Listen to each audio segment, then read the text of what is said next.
arrancar. Bem-vindo a todos para este número 2 da nossa série de conversas em economia pública. Bom, nós decidimos para este número 2, que é o último também do ano, tratar de uma questão que é crítica para todo o processo de promoção do bem-estar social, para todo o processo de desenvolvimento, que é a questão da produtividade, né? E a produtividade pode ser vista numa perspectiva do setor privado, como também pode ser vista numa perspectiva do setor público. A ideia de hoje é olharmos para a produtividade numa perspectiva do setor público. Para o efeito, estamos aqui com 3 painelistas que vão dissertar sobre isso. O professor Teodósio Bull vai fazer a indução, digamos, do que são as questões que se podem pensar quando se está a refletir sobre a produtividade do setor público. E depois vamos ter também a intervenção do Dr. Edmundo Pangará, que é o nosso macroeconometrista que está na diáspora, no Japão. Também vamos ter a intervenção do Dr. Derek Mulatinho, nosso consultor financeiro com muita experiência, digamos, do ponto de vista do setor privado. Há misturas, quando se pensa o setor público, por vezes pensa-se de maneira estanque, mas há misturas que podem ser feitas entre práticas públicas e práticas privadas, e nesse processo dessas misturas é provável que se consiga ter resultados melhores. Nós vamos ter uma primeira parte em que os painelistas vão dissertar sobre diversos aspectos da questão da produtividade.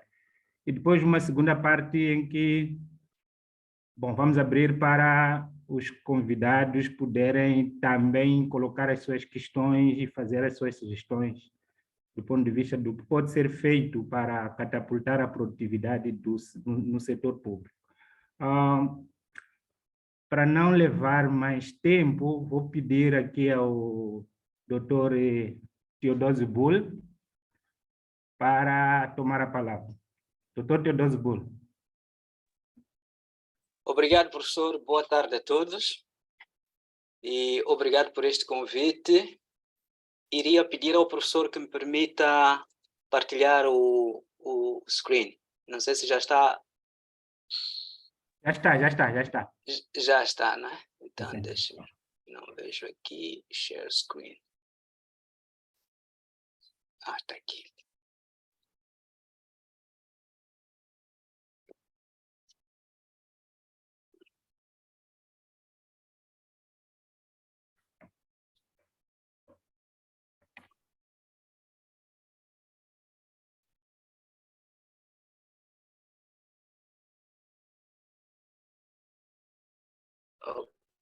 Ok.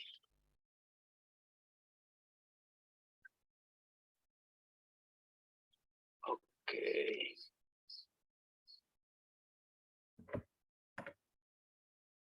Pronto. Vamos começar então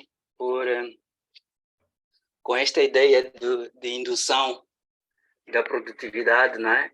Trata-se de um desafio muito interessante, de fato, mas antes de avançarmos com questões concretas relativas ao que de facto acontece com os fatores produtivos no setor público, talvez seja interessante de facto fazermos uma pequena introdução, recuar para as raízes para tentarmos perceber o que é isto de setor público, como é que surge o setor público e naturalmente, como é que os fatores de produção são utilizados no contexto do setor público.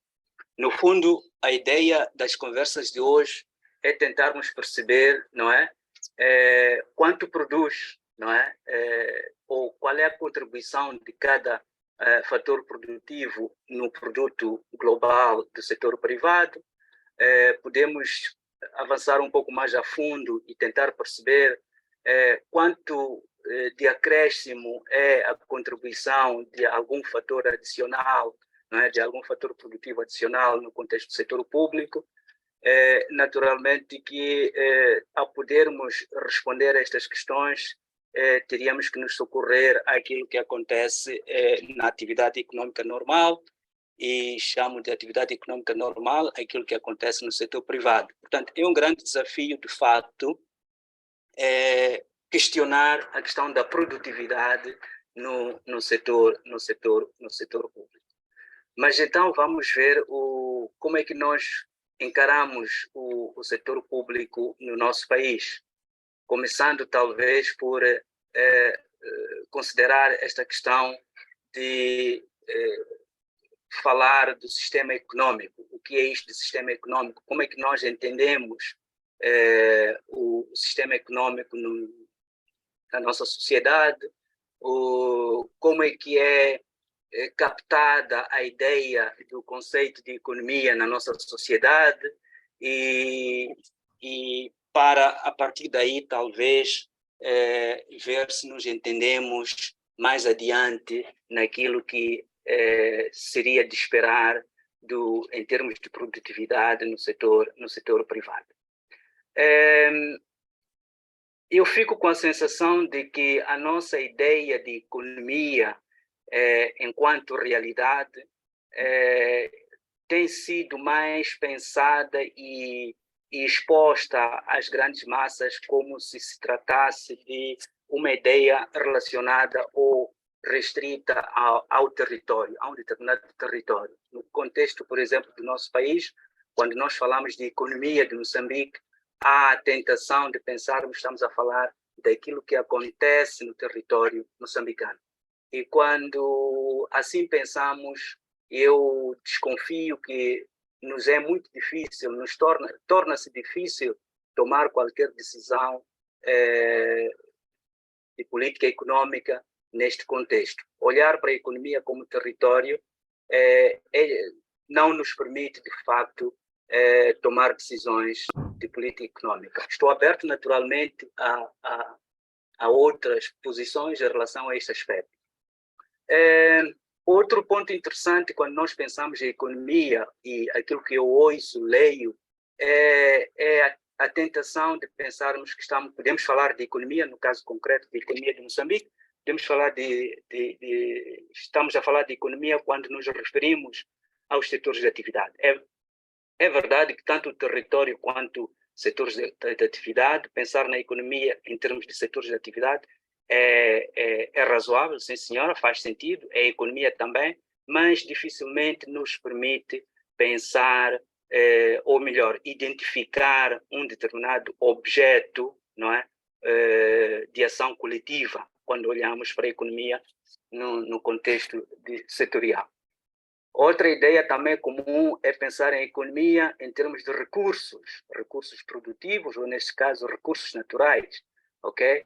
Há sempre aquela ideia de que nós não compreendemos porque que Moçambique é pobre, sendo rico em recursos naturais. Bom, de facto, não é fácil responder a esta questão, não é fácil perceber porque que isso acontece, porque, de facto, olhar para a economia nestes termos também não ajuda muito não só a analisar o objeto, como também, de facto, a tomar decisões de política econômica.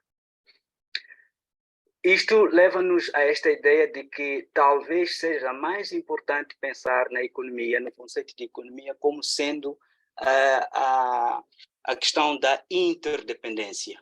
Em vez de olharmos para a economia como território, como setores de atividade, como recursos, temos que olhar para a economia como de facto, aquela realidade social que se cinge à interdependência entre os agentes econômicos, entre as pessoas que vivem na sociedade. Não só entre as pessoas que vivem na nossa sociedade específica aqui em Moçambique, mas também como é que estas pessoas se relacionam com outras pessoas de outras paragens do mundo. Portanto, olhar para a economia nestes termos, olhar para a economia no sentido de ver como é que é a interação entre as pessoas, não é? É muito mais importante do que olhar para a economia noutros termos, ok? Isto por uma razão muito simples. É porque, de facto, a forma de resolver o problema econômico, não é? É a troca, baseia-se na troca, não é? O sistema econômico baseia-se na troca. Não vamos inventar mais nada aqui, podemos sofisticar o que nós quisermos sofisticar, não vamos fugir deste facto que é a ideia de que o sistema econômico se baseia na troca. O que é isto de basear, de resolver o problema com base na troca? É tão simples quanto isto. Tenho uma necessidade, preciso de satisfazer uma necessidade, tenho que encontrar alguém que tenha aquilo que vai me ajudar a satisfazer a minha necessidade e que esteja disposto a receber de mim aquilo que ela também precisa para a sua vida. Portanto, é toma cá, dá cá. Toma lá, dá cá, como soe dizer-se. Ok? Portanto, a economia baseia-se na troca. Eu quero uma lição de economia. Tenho que encontrar alguém que ensine economia e que esteja disposto a aceitar mangas, por exemplo. Eu tenho mangas, eu produzo mangas, então eu levo mangas e ele vai me ensinar economia. E por aí adiante. Um livro muito interessante, talvez, que nos ajuda a perceber esta ideia é o livro do Daniel Defoe, não é? O tal Robinson Crusoe. Devia ser um livro obrigatório nas escolas secundárias, ajudaria muito os nossos jovens a entender um bocado de economia, ajudaria muito as ciências econômicas a obterem novos jovens, não é? Para a área, não é? Portanto, fica esta ideia de que a economia, o que está em causa é a troca de coisas, de bens, de serviços, troca de tudo, ok? Como podem imaginar, ainda não chamamos o Estado aqui, não é? O Estado talvez vá surgir mais adiante se percebermos que algumas trocas não são possíveis, não é? Ou se percebermos que seria mais fácil que existisse, as trocas seriam mais fáceis se existisse alguma entidade facilitadora dessas mesmas trocas, ok? Mas, por enquanto, estamos sozinhos, seres humanos, individuais, com interesses únicos e que querem viver a vida como lhes apetece. Bom, temos aqui o nosso sistema econômico e, naturalmente, que vamos procurar saber como é que, então, resolvemos esse problema econômico. Os problemas que nós temos todos os dias, a cada minuto, esses problemas se renovam. Depois do almoço, surge um outro problema, lá para o meio da tarde, que é, por exemplo, o lanche. Tenho que encontrar uma forma de resolver esse problema. Ok? Então, temos aqui 3 princípios básicos de resolução do problema econômico, como todos nós sabemos, não é? O princípio do mercado, e o princípio do Estado e o princípio da tradição. Não sei se precisaria de explicar cada um destes princípios, mas posso começar com o princípio da autoridade ou o princípio do Estado. É um princípio que se consubstancia no poder do Estado. O poder do Estado, no nosso caso, nos tempos modernos, é o Estado que nós conhecemos, não é? Que é gerido por governos democráticos, mas no passado o Estado também tomava outras formas. Poderia ser, se calhar, uma autoridade religiosa, poderia ser um rei, poderia ser qualquer entidade que fosse reconhecida como tal pela sociedade, ok? Neste caso, os agentes do Estado, no caso concreto do nosso país, não é? Os agentes do Estado são orientados, não é, por algum partido político, não é? No caso concreto do nosso país, temos um partido político, mas também temos partidos da oposição, que estas diferentes entidades políticas influenciam aquilo que nós podemos fazer, aquilo que nós fazemos na nossa economia, ok? Portanto, o Estado tem uma grande influência sobre aquilo que cada um de nós produz, não é? O Estado tem uma grande influência sobre aquilo que cada um de nós pode vender, não é? O Estado tem uma grande influência sobre os preços que nós praticamos, não é? E por aí adiante, ok? Mas vejam que trata-se de uma entidade que existe na sociedade, que é aceite pela sociedade para tomar este tipo de decisões. Este seria o princípio da autoridade, o princípio do Estado, ok? Poderíamos imaginar uma sociedade em que viva desta maneira, fique à espera que o Estado decida o que deve acontecer na economia. Ok? Já houve experiências mais ou menos similares, cada um de nós sabe o que acontece nesse tipo de situações. Ok? Das dificuldades que há quando este princípio é único na sociedade ou é prevalecente. Ok?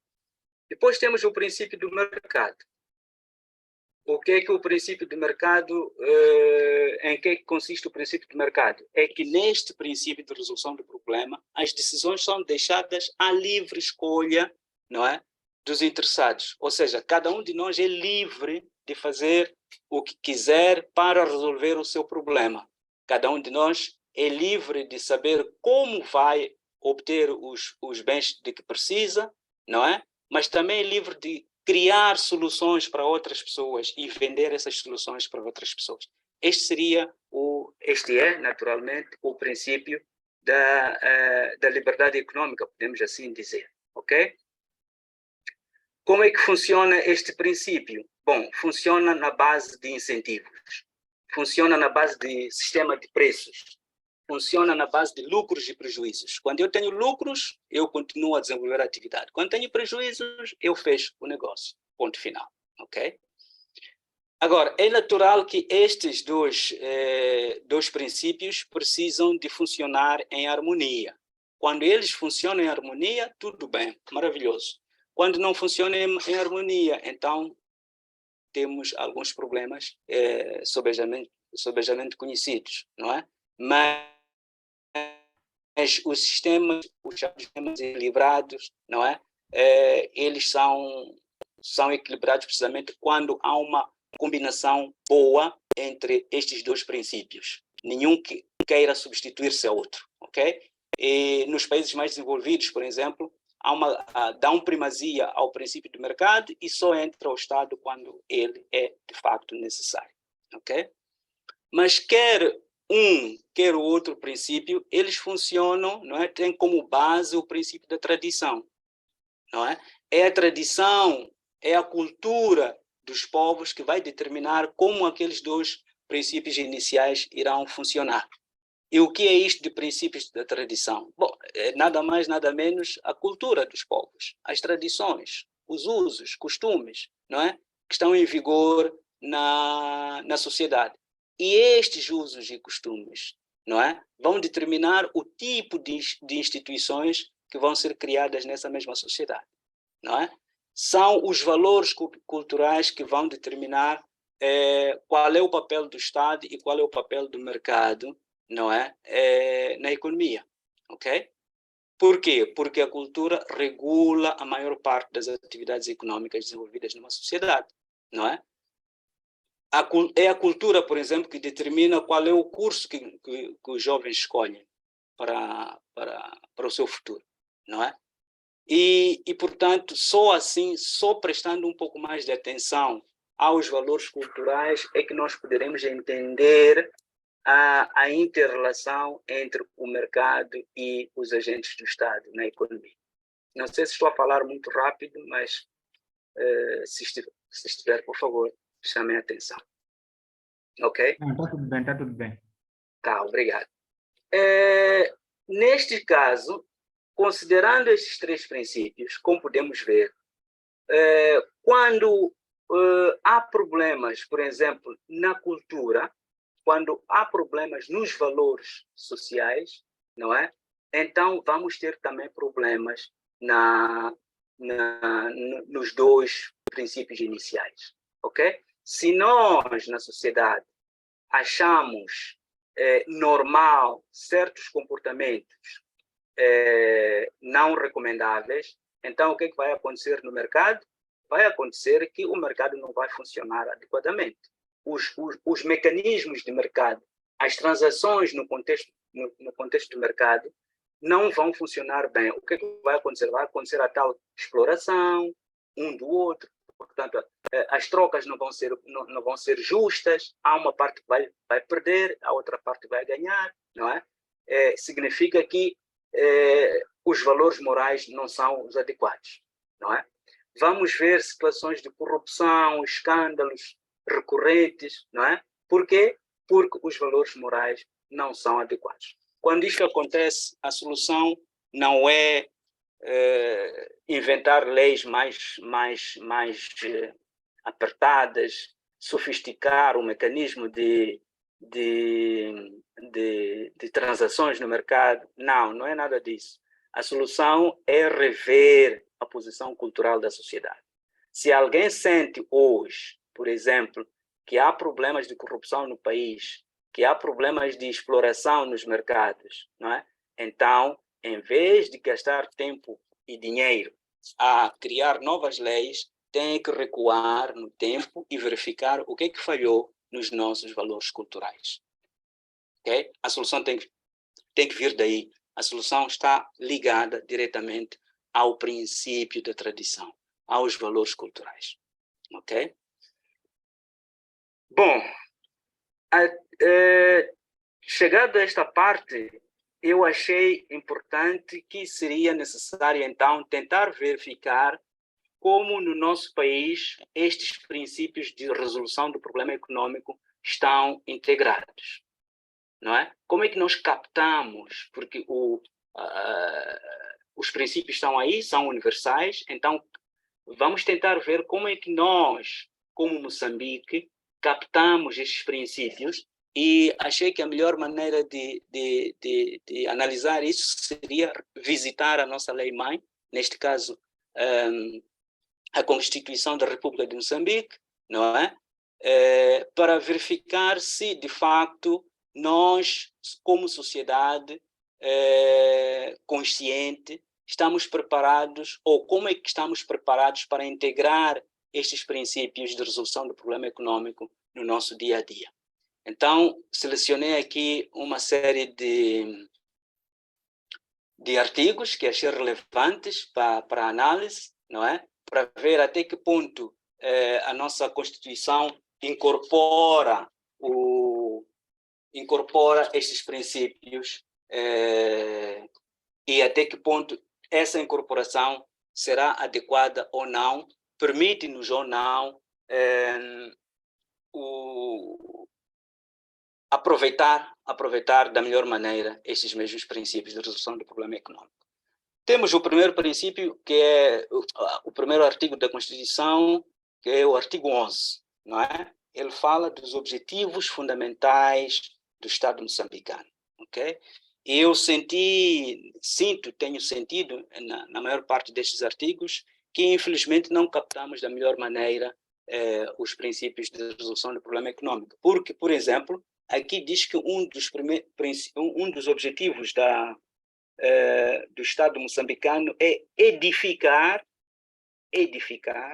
uma sociedade de justiça social e criar um bem-estar material, espiritual e de qualidade de vida dos cidadãos. Bom, eu não sou constitucionalista, não sei como é que se elabora uma Constituição, o que está no espírito da lei, o que pensam as pessoas que se dedicam a estas matérias, mas em termos econômicos eu sinto aqui uma certa dificuldade, porque de facto não estou a ver como função ou como objetivo do Estado edificar. Talvez aqui a verbalização tenha que ser outra, ligeiramente diferente. A intenção é interessante, sim senhora, mas a verbalização não me parece adequada.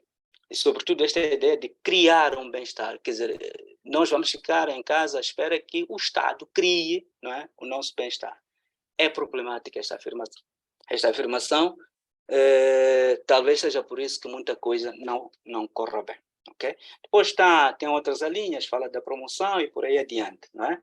Fala de desenvolver a economia, é problemático também este verbo desenvolver. Como é que o Estado desenvolve uma economia? Significa que estamos a ter aqui um agente específico que tenta sobrepor-se a outros agentes da sociedade. Estamos a ter aqui um agente que subalternaliza, né, os outros agentes econômicos. E isso talvez também seja problemático. Depois temos o artigo 96, que fala da política econômica. Também acho que é problemático. Se tiverem tempo, é só uma questão de revisitar esses artigos, não é? vão talvez perceber as minhas dificuldades, sobretudo o ponto 1, né? Os pontos 1 e 2 do artigo 96, ok? O ponto 1 refere, por exemplo, à utilização eficiente dos recursos humanos e materiais. Bom, não sei o que queriam dizer com isto, mas pronto, a intenção é boa, mais uma vez, só que eu não percebo o que querem dizer com utilização eficiente dos recursos humanos. Não sei se era necessário, de facto, colocar isso como articulado na Constituição da República. Ok? Depois, o ponto 2 fala da garantia da distribuição. Diz que o Estado garante a distribuição da riqueza nacional, não é? Reconhecendo e valorizando o papel das zonas produtoras. Não é?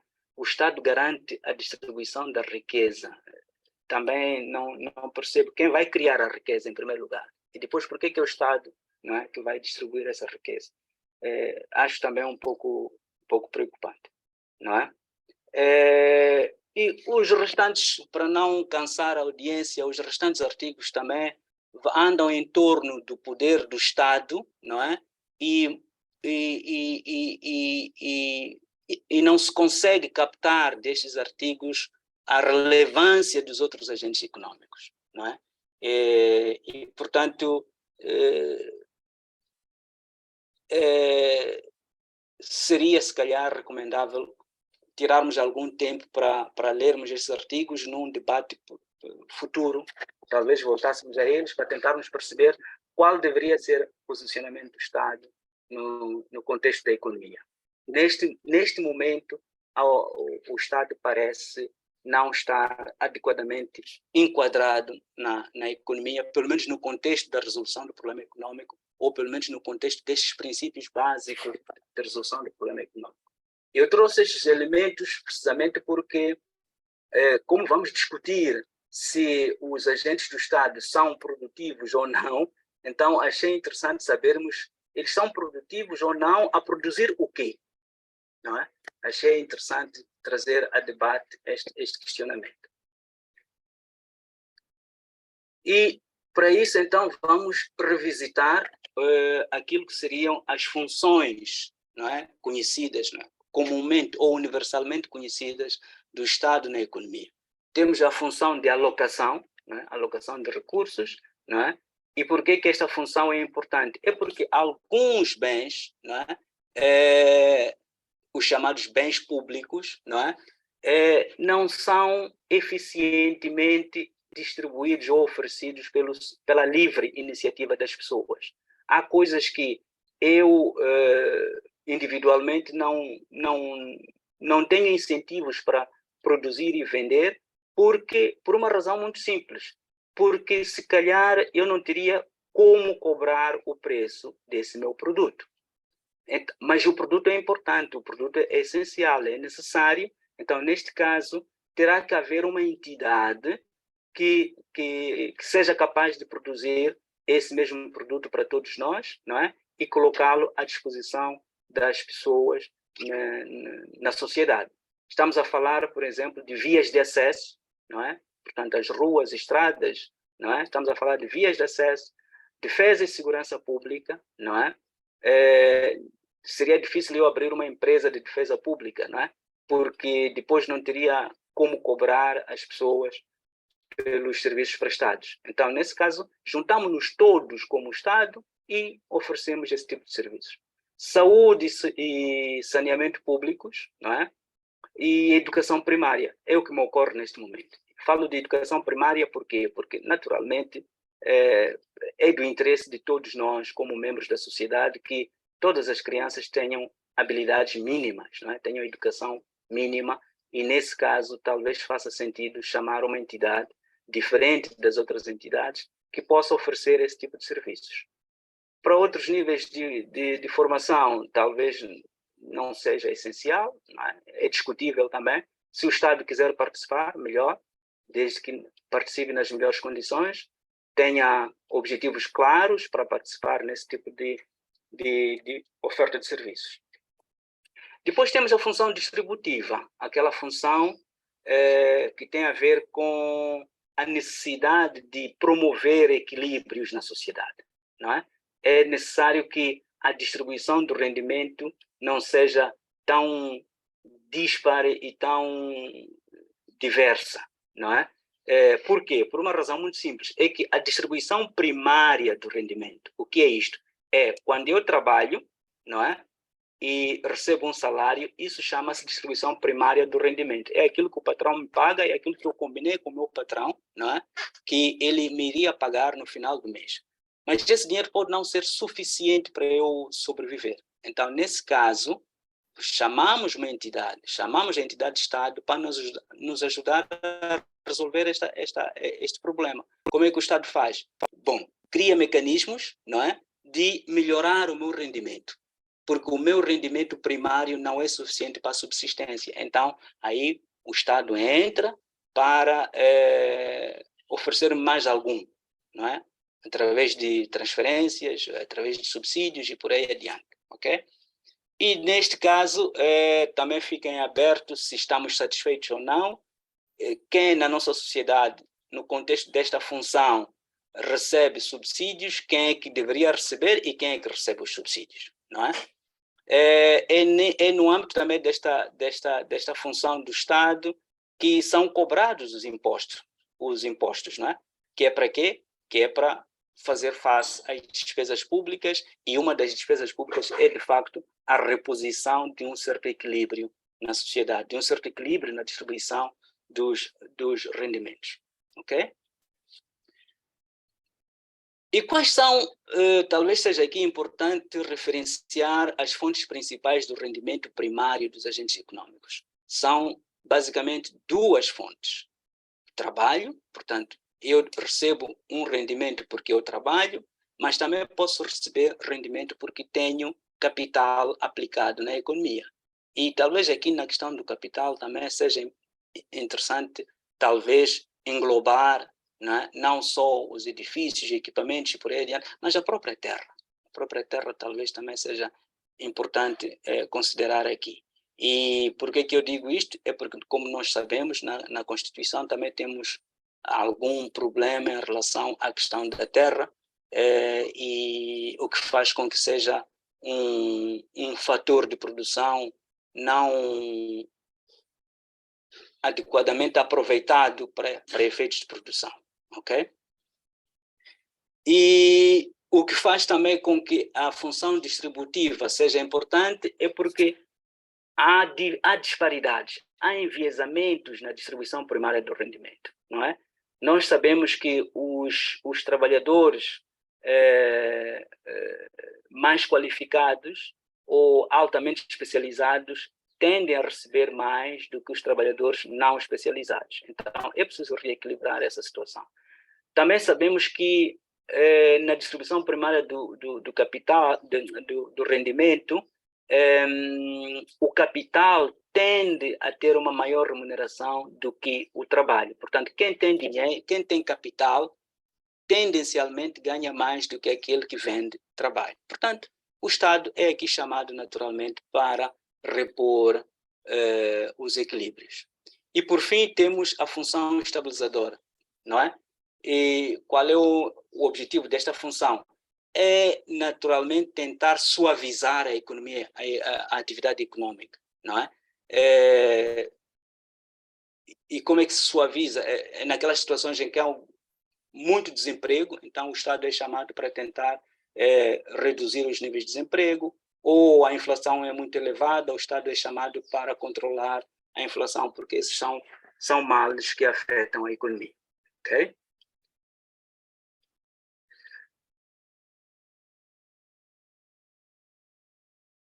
Então, por fim, vamos contextualizar aqui, né? Vamos contextualizar aqui a nossa questão da produtividade dos fatores de produção na nossa economia, ok?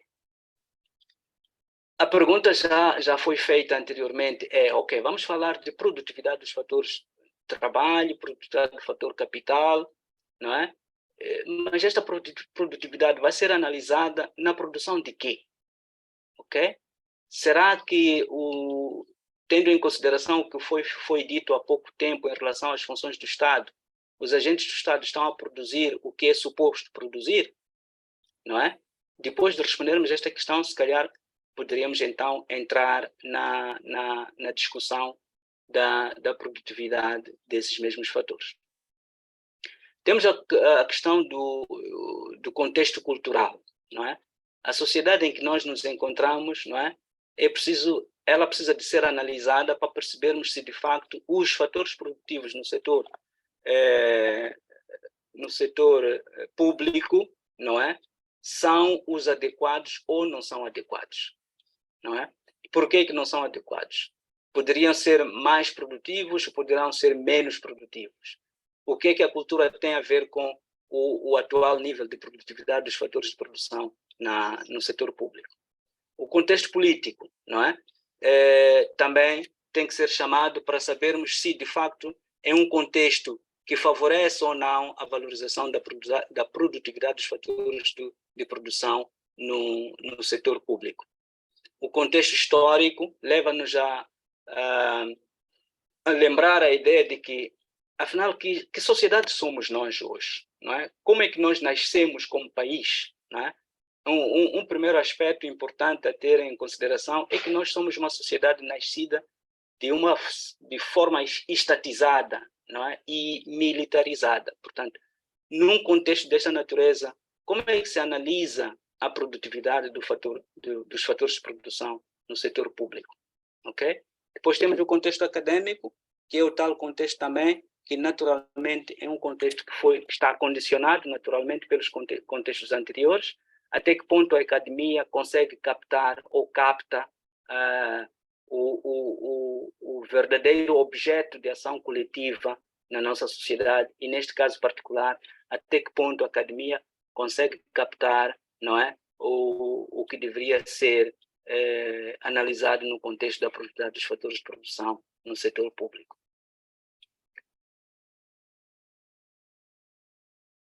Um dos aspectos que eu trago para tentar responder a estas perguntas que fiz anteriormente tem a ver com alguma desconfiança que eu tenho em relação ao que estamos a fazer no contexto do setor público.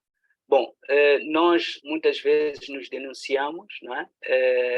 E, infelizmente, hoje, com a internet, com a globalização, qualquer um de nós tem acesso às informações do nosso país, e uma grande preocupação que eu tenho é que nas nossas instituições públicas, não é, ainda temos dificuldades em definir o que é a nossa missão, o que é a nossa visão.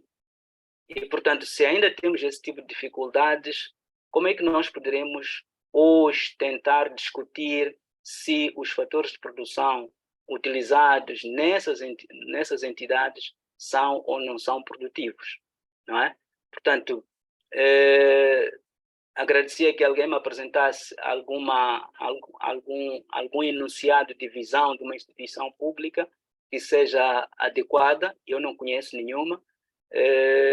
Por uma questão de boa educação, não vou mencionar aqui, mas até algumas instituições de ensino têm dificuldades no enunciado de visão. Por que isso acontece? Simplesmente não percebo, mas isto são instrumentos teóricos muito importantes que nos ajudariam muito a levar a cabo as nossas atividades, e que talvez hoje não estivéssemos aqui, se calhar, a discutir a questão da produtividade em nenhum setor, não é? Porque tendo clara a visão, tendo clara a missão, né, a nossa missão, naturalmente as coisas evoluem como deveriam. Né? Eu trago aqui a visão de Nelson Mandela de 1964. Portanto, tá aqui, temos aqui um excelente exemplar daquilo que deve ser uma visão, qualquer que seja o contexto em que nós estejamos enquadrados, não é? Podemos utilizar este tipo de raciocínio para identificarmos a nossa visão. E o mais importante é que quem deve elaborar a visão não é uma pessoa específica, é toda a entidade. Toda a entidade tem que se reunir, sentar e saber o que pretende, quem são, o que é que pretendem e como é que deve ser a visão, porque é através da visão que nós vamos desenvolver as atividades que desenvolvemos de hora em diante. Mas quando a visão não é clara, então vamos fazendo coisas e não sabemos para onde é que nós vamos, não é? A visão ajuda a identificar os caminhos, a visão ajuda a determinar a missão da entidade, não é? E sem isso não há sucesso. Vejam, por exemplo, no caso de Mandela, ele diz que a visão dele é uma sociedade livre e democrática, na qual todas as pessoas vivem juntas, em harmonia e com oportunidades iguais. Isto em 1964. Naturalmente, podemos dizer que foi fácil para o Mandela ter uma visão desta natureza, porque de facto ele vivia o contrário disto. Pronto, é verdade. Então, o que é que nós estamos a viver hoje, por exemplo, na instituição X, que nós queremos que aconteça, ou qual é a realidade que nós queremos ver daqui a 10, 15, 20 anos? E o que é que a nossa instituição pode fazer, pode assumir como missão para que isso ocorra no futuro, não é? Vejam que quando nós temos uma visão clara e uma missão clara, qualquer outra pessoa pode participar e ajudar-nos a concretizar as nossas atividades.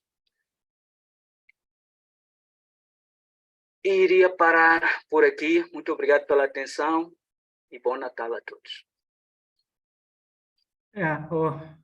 Obrigado. Obrigado, Dr. Bull, por esta excelente apresentação. Eu penso que ia mesmo começar consigo, em termos de pergunta, antes de passar para os outros colegas. Bom, colocou uma questão que me parece crítica, né? Que é a questão do mandato. O mandato, em princípio, do Estado é definido do ponto de vista da Constituição. E não sei se entendi bem, estará a dizer que há muita coisa para ser feita com poucos recursos? Será isso? E isso tem implicações sobre a produtividade? E como é que como é que nós vamos definir a produtividade? Talvez seja mais fácil. Sim, prof. Não sei se já terminou a pergunta. Sim, já terminei. Exato. A minha questão é: o que é suposto ser feito pelo Estado? Será que na nossa sociedade aquilo que o Estado faz é exatamente aquilo que se espera dele? Essa é a grande questão fundamental. O que é suposto ser feito pelo agente do Estado? Qual é o tipo de problemas que o agente do Estado deve resolver na economia? Ok. Esse é o primeiro aspecto. O segundo aspecto é, talvez mais adiante, depois de ouvirmos outros colegas, vamos admitir que está identificada a atividade, não é? Que deve ser desenvolvida por um determinado agente do Estado ou alguma entidade do Estado. Será que a alocação de recursos para o desenvolvimento dessas atividades não estará... Porque nós temos a questão alguns fatores de produção têm um problema da indivisibilidade. Indivisibilidade, sim. Exatamente. Então, não estaremos a alocar muitos dos fatores que são indivisíveis a serem alocadas para produzir muito menos do que aquilo que eles custam. Não teremos, se calhar, um determinado número de fatores de produção a produzir uma certa quantidade que seria produzida, se calhar, por um número menor, ou metade, ou menos de metade. É isso que tem que ser debatido, talvez, e eu espero que os colegas avancem neste sentido, né?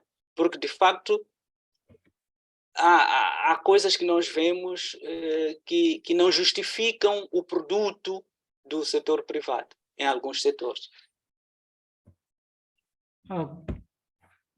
Obrigado, doutor. Obrigado, professor. Obrigado, obrigado.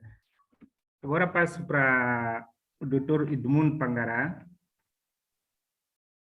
Bom, a questão que eu quero colocar aqui, em função do que o Dr. Teodósio Bulli colocou, levantou.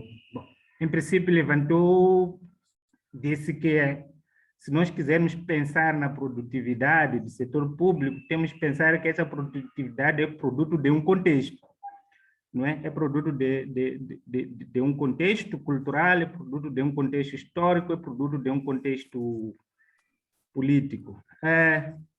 Usando as suas lentes, digamos, de onde está neste momento, o que se oferece dizer a ti quando olha para diferenças de produtividade entre uma nação como a nossa e uma nação mais desenvolvida, não é? Essas diferenças. Quais são as questões críticas, fora questões ligadas à disponibilidade de recursos, fora questões ligadas à disponibilidade de tecnologia? O que diferencia um setor público de uma economia como a nossa, de um setor público de uma economia relativamente desenvolvida? E talvez olhando para alguns setores, por exemplo, para a educação, como é que a educação está estruturada nos dois casos, tomando exemplos, no caso da eletricidade também, como é que o setor da eletricidade está estruturado para poder atender, digamos, a necessidades de públicos que são definitivamente diferentes. Obrigado, professor. Boa tarde a todos. Muito obrigado pelo convite para fazer parte deste debate. E para fazer uma comparação sobre como é que o setor público japonês, por exemplo, ou americano, que eu tenho me interessado bastante em estudar, em relação ao setor público de Moçambique ou de países de renda baixa, eu vou primeiro centrar-me na área de educação, como também o professor Marengula referenciou. Existem diferenças estruturais no setor da educação japonês em relação ao setor da educação em Moçambique. E também existem diferenças estruturais em termos do setor da educação japonês e setor da educação, por exemplo, francês, americano, etc, etc. No entanto, vou me concentrar simplesmente no setor da educação japonês e moçambicano, só para ver mais ou menos como é que estas duas economias de rendimentos completamente diferentes estruturaram o seu setor de educação. Em Moçambique, nós temos o setor de educação em que é composto pelo nível elementar ou básico, quer dizer, primário, depois temos o secundário e pré-universitário. De pré-universitário em diante, temos ali o universitário, etc, etc.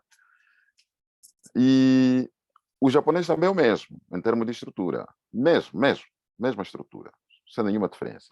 Provavelmente a diferença que ocorre é que nós, aqui no Japão, começa da primeira classe até a sexta.